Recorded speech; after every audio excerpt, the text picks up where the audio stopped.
Hello, everybody. Welcome back to Ultra Hope Girls, a Danganronpa podcast. Today, we'll be talking about the third case of the first game. So, a warning that this will spoil. Trigger Happy Havoc, Chapter 3. So, throughout this podcast, we've taken the game case by case and discussed everything up to here, so we won't spoil anything for this game beyond this chapter, but play along with us at home and let's get started. I'm Madi. I'm Meryn. And I'm Caroline, and we're the Ultra Hope Girls. 1, 2. Welcome to the Danganronpa podcast. Showtime.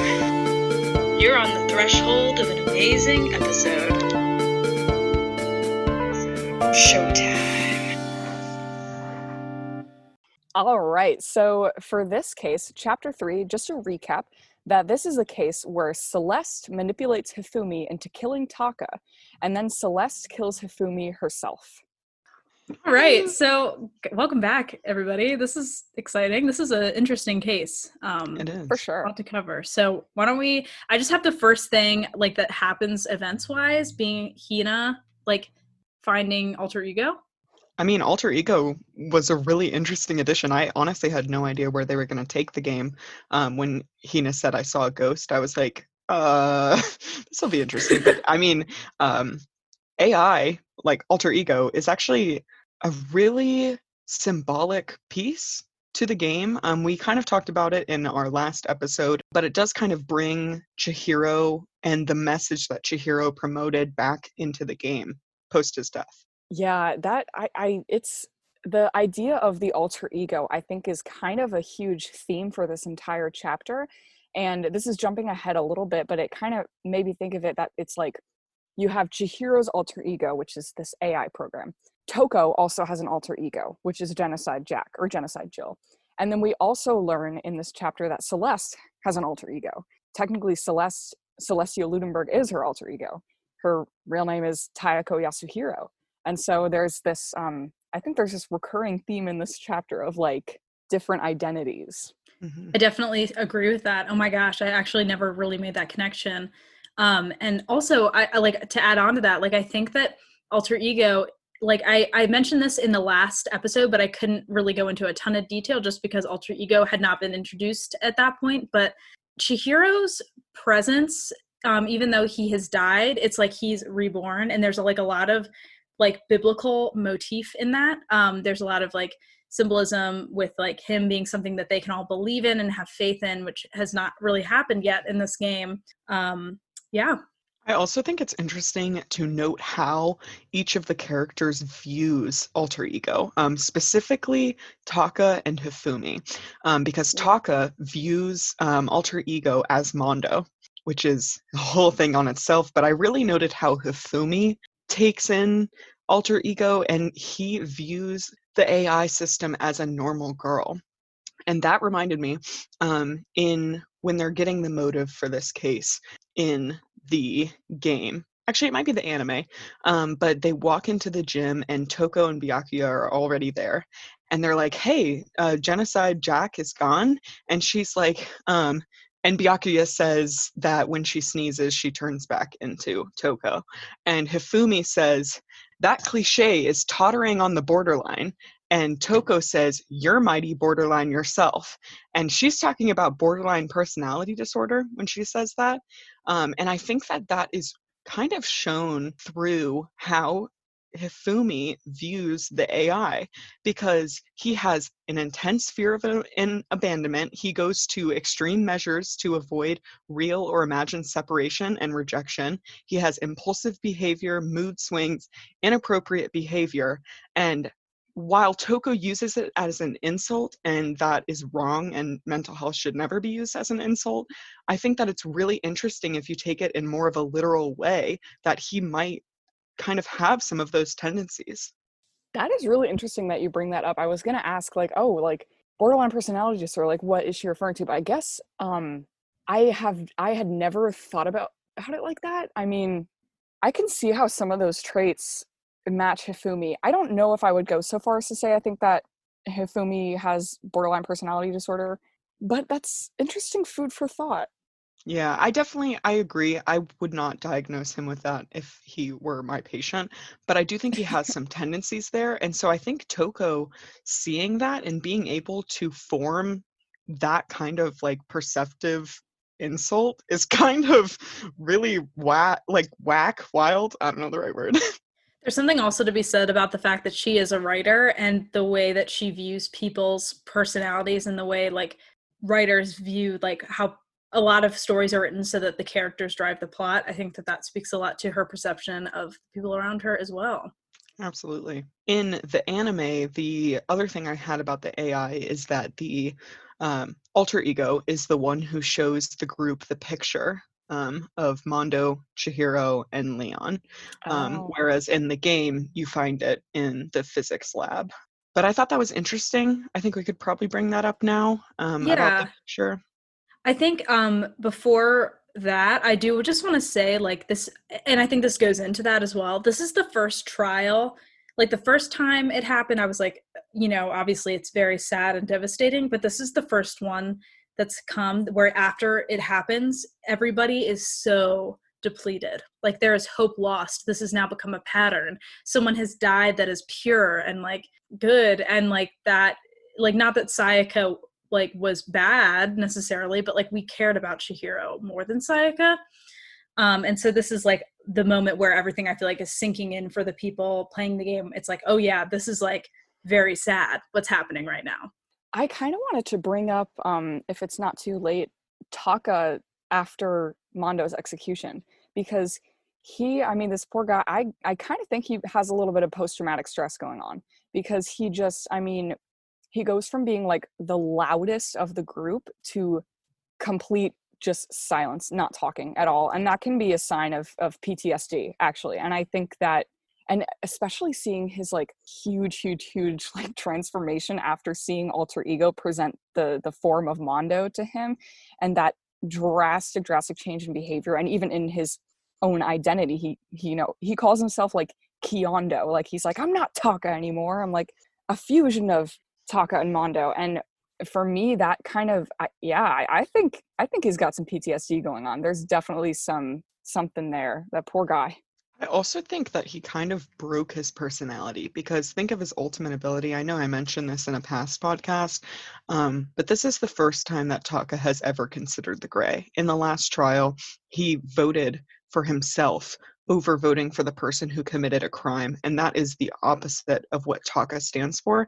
And so I think to a point he can no longer be Taka. You know, like Yeah. he is no longer the ultimate moral compass. He has made an immoral decision, and that literally changes him. Wow. Yeah. So maybe what we can do is there have been a lot of clues that have appeared at the first part of this chapter about maybe something bigger going on than just within the confines of the school. Do we want to like talk about like clues that we have found that may hint to something going on? Sure. Okay. So with the picture, it's a picture of Mondo, Chihiro, and Leon, and they're So all cute. jamming together, having a great I time. It's actually know. really cute. Um, Gives me yeah. the feels. I guess how did you guys first perceive that picture when you first saw it? Like, did you think it was fake like the students did? Did you think it was real? I mean, how did you come up with an explanation for it? Or were you unable to? Were you kind of like, we'll just have to come back to this? I watched the anime, and so the way I ingested that was not from a perspective of like trying to figure out what's happening. I think I thought that, you know, that at that point when I saw that, I was like, oh, that could have just been photoshopped or created. I think that's probably what I thought. I definitely didn't think it was photoshopped. Like Monokuma is manipulative and everything, but I didn't think that he would go so far as to just completely fake something like that. Yeah. For me personally, I wondered if the group hadn't actually died, those people, which Mm. is like really true to my optimistic character. Like I was like, wow, maybe they're still alive. Maybe we'll really get to see Chihiro again. And I was like, wow, like this could be great, you know? Um, yeah, that's kind of how I took it when I first saw that picture. Mm. Yeah.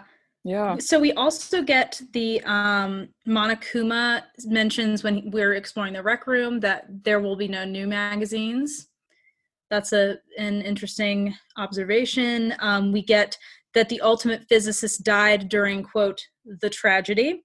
That's all I really have. If any of you all want to add anything in. I just noticed something that I never really thought about when I was first playing the game, but now I'm just like, it doesn't make a lot of sense to me. Why is there not a camera in the locker room? Doesn't that seem like a kind of large oversight? There were a lot of oversights that I picked up in this chapter, like the structure of this feeling a little messy, and like it's like the cracks are starting to show. Ironically, we also see the cracks in Celeste's character start to show in the same chapter. But yeah, I don't know. I actually kind of have a reason. I don't think that's an oversight. Think about Monokuma and how Monokuma reacts to boys peeking on girls and girls peeking on boys. He has a very strict rule about like, you know, being kind of gentlemanly. And I know you might think like, oh, well, there's the part in this where he's like, guys, like, don't you want to go peek in on the girls while they're taking a bath? And he's like, oh, darn. But Monokuma's a chaotic person. I think that he actually does stand for having a little bit of boundaries between the guys and the girls. I mean, these are high school kids, you know, they're probably not old enough to consent. And I think that they kind of stay true to that. And I think Monokuma is just trying to push people towards doing the wrong thing whenever he can. So I actually don't think the lack of a camera in that room is an oversight. I actually think that was very purposeful. Interesting. Yeah, it is like the bathrooms don't have cameras either, so it's also like the bathroom. Yeah. Okay. But their bedrooms do, which is weird. But not the bathroom in their bedroom. That's true. Yeah. So Monokuma has a line that he isn't going to cross. He's like, I can execute children, but I draw the line at peeking on children going to the bathroom. Yep. What a gentleman, really. Some interesting morals there. Also, I know, really. I just wanted to bring this up very briefly. I just wanted to talk about how incredible Chihiro is, because he literally took a beat-up old laptop and created an artificial intelligence within it from scratch in a matter of, days inside the school. He, saw all the files on the computer and was like, yep, I need to create my own AI to get all through these files. And he just did from scratch on a beat-up old laptop. Easy. Ultimate what a programmer. Guy. Love him. All right. Do we have anything before the motive? So there was a quote that I kind of wanted to talk about a little bit, and it's a quote about Kyoko. And it's after she is offering to keep her door cracked open so she can hear Alter Ego in the night. She's like, I know that might make me a target, but I won't go down without a fight. And the quote says, there was an undeniable strength in her voice when she said that. She was totally confident she would be okay. That confidence was somewhat similar to Byakuya's tone, but at the same time different. Like someone who'd been dropped onto a battlefield versus someone who'd been born on a battlefield. I loved that quote. I also almost wrote it down. I mean, that Makoto nailed it, you know. I do think it kind of implies something about Kyoko in her past, which we really don't know much about. But it makes her resourceful. It kind of implies that she might be one of the most resourceful people in this group, which I don't think is a surprise. Yeah, definitely. So we want to start talking about the motive? Yes. All right, so the motive was money, 10 million yen. And I did the math. 1 yen is 0.0093 US dollars, which is $93,000. So they are killing for $93,000. And I thought that was really interesting because money is very different in Japan in terms of what the value of the yen is there. Like that 10 million yen would get you a mansion. But it was just kind of interesting to me to see how different wealth was distributed. Yeah. The translation in the game is dollars. They say $10 million in the game. Oh, interesting. So then which the anime is a lot of money. Different. That makes it a lot different. Wow. Mm-hmm. Wow. Yeah. Okay. All right. Understood. I was a little surprised. I actually made that a whole point to talk about was, would you really murder for $93,000? I was like, that's all right. $10 million? Yeah. Yeah, there we go. That is a viable motive. That's funny. I didn't know. Wow. Huh. Byakuya is standing there and he says oh, that's not nearly enough. Your beauty is beyond compare, with golden locks and skin so fair. Ooh,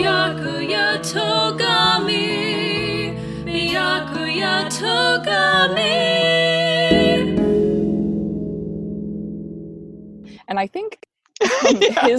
I think Byakuya, we learned maybe from his free time events that his like personal net worth is like 4 billion. So Wow, that's insane.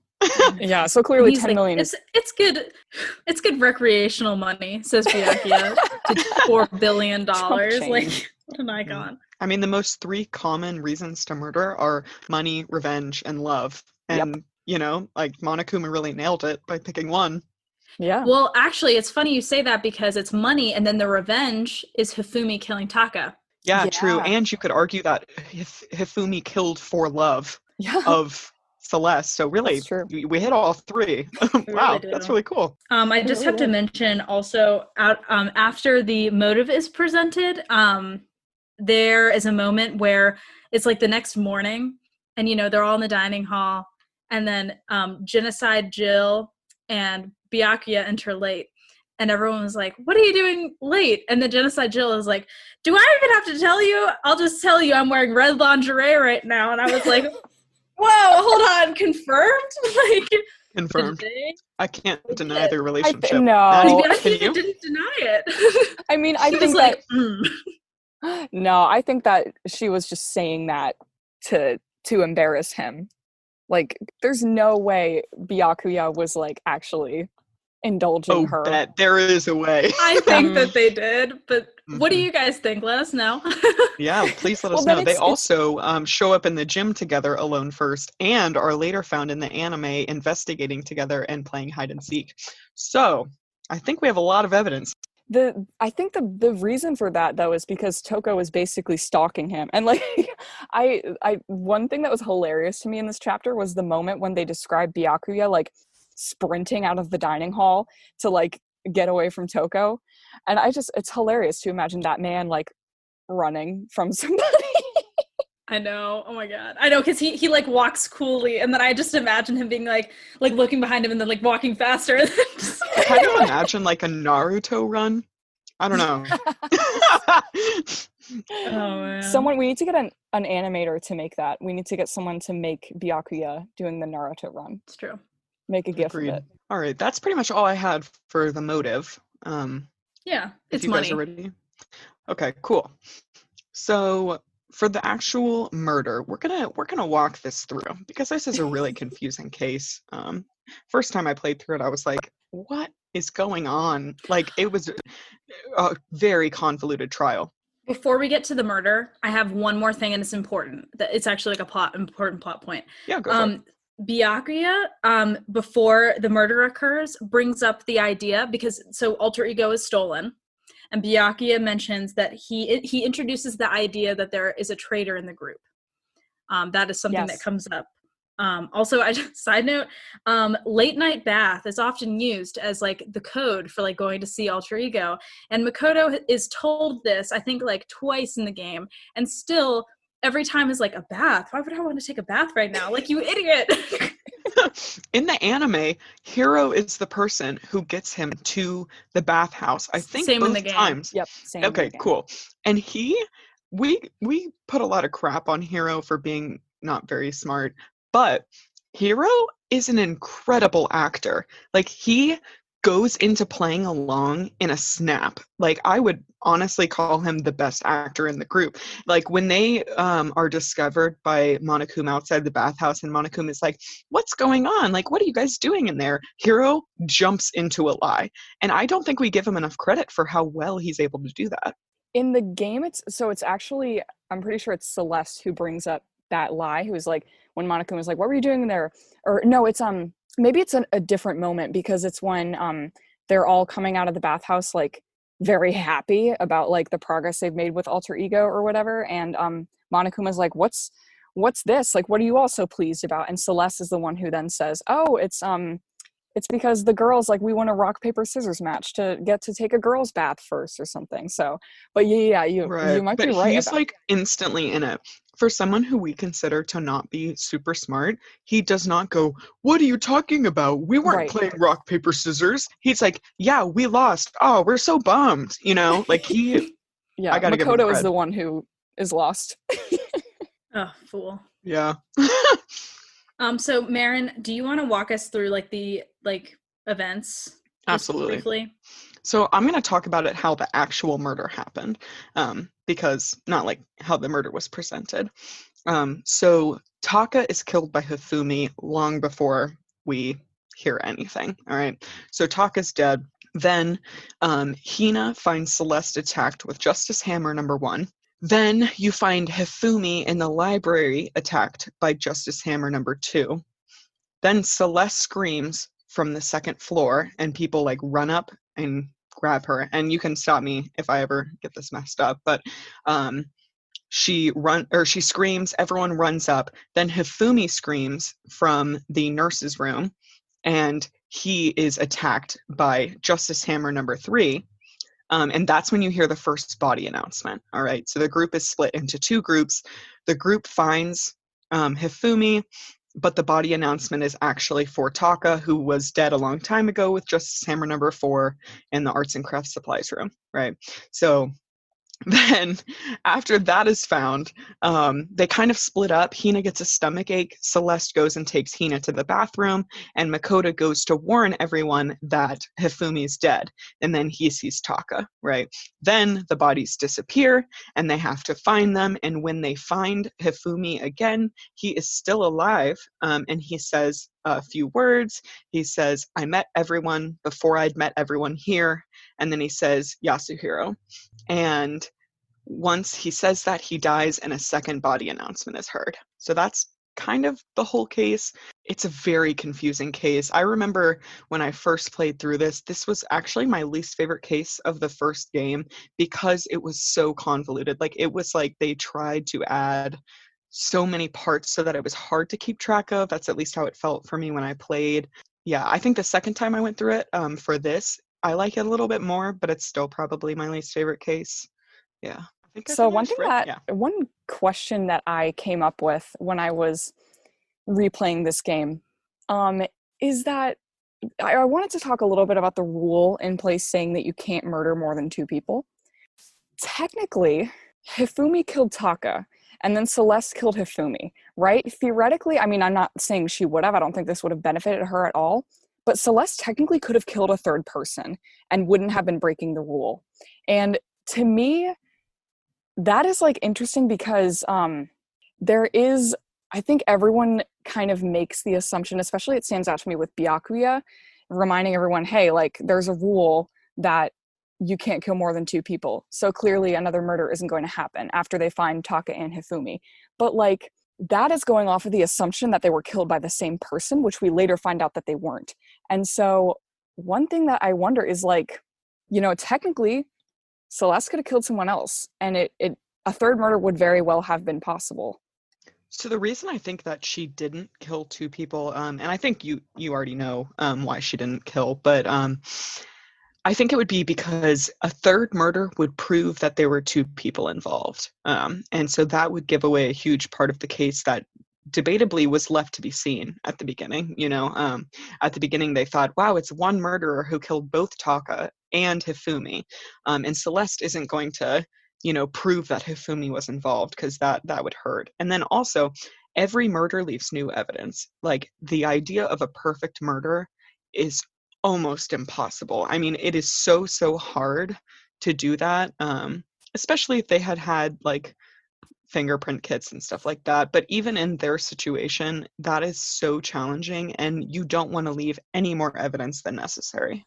I completely agree. I mean, some of these Danganronpa cases make me think like, wow, like why did they make it so complicated? Because in some ways, arguably, like the simpler the murder, the better, because the more complex parts you put into it, the more evidence you leave behind and the more room there is for error. So I absolutely agree that she would not have killed a third person, but it was interesting for me to bring up because of when Byakuya leaves Toko in the room after she's passed out and they run back down to see Hifumi. Then everyone gets mad at Byakuya, being like, wait, why did you leave Toko there? Like, you just left her. What if she had gotten murdered, like, instead? And then he was like, relax, like, you can only kill 2 people maximum. Toko wouldn't have gotten killed. She wasn't in any danger because a third murder wouldn't have been allowed. Technically, that turned out to not be true. So it did, but like for the reasons I'm saying, I think Byakuya probably knew like exactly what I'm saying, that the murderer isn't going to do a third murder. Whether they had an accomplice who did like the other murder or not, it would make it abundantly more clear, you're taking away a suspect if you kill another person. And That is so true. I think Byakuya was confident in saying that, whether it was right or wrong, because he is able to really think kind of like a sociopath, and like he knows the right way to do this. And so that's why I think he was so confident in leaving her there. Like, she really wasn't in danger. Like, there were 3 people in both rooms where she was at, and like, yeah, I don't think there was any danger for Toko. All right, so we're going to get into some more of the investigation, trial, post-trial after the break. We just want to take this moment to remind you all that, if you have questions that you want us to answer, or if you have comments, do you agree with our point about that Celeste could have murdered 2 people? Should she have? What are your general thoughts on case 3? Is it one of your favorites, or is it one of your least favorites? Let us know. You can join our Facebook group, Ultra Hope Girls, a Danganronpa podcast. It's a private group, and we have a lot of conversation going on there, so make sure you're part of that little family. We also want to hear your voices and add you all into our podcast. So if you look at the link in your podcast description, you can actually leave a voice message at anchor.fm, and that way you can be included in our podcast and you can ask a question. And yeah, so we will see you after the break.